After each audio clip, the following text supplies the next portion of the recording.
Ey ey ey ey ey. Ey ey. Şamsır Bey, oraya ha? Allahu Ekber, Allahu Ekber.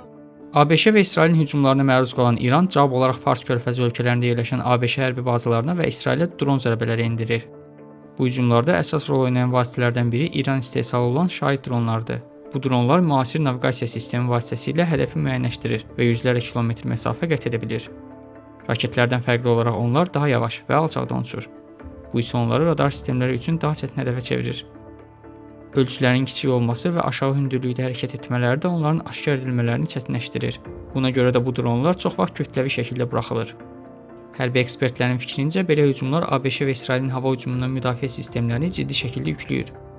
Bir şahid dronunun hazırlanmasının 10 minlərlə dollara başa gəldiyi bildirilir. Onu vurmaq üçün isə istifadə edilən raketlər isə əslində ballistik raketlərə və qırıcı təyyarələrə qarşı nəzərdə tutulub. Onların dəyəri milyonlarla dollar təşkil edir. Bu səbəbdən İran ucuz dronlardan kütləvi istifadə etməklə həm bəzi hədəfləri vura bilir, həm də qarşı tərəfi böyük maliyyə xərclərinə məcbur edir. İrana məxsus olduğu deyilən dronlardan Naxçıvana və Türkiyəyə də atılıb. Tehran isə bu hücumlara görə məsuliyyəti üzərinə götürməyib. Azərbaycan tərəfi Naxçıvana atılan dronların 1/4-nin zərərsizləşdirildiyini açıqlamışdı.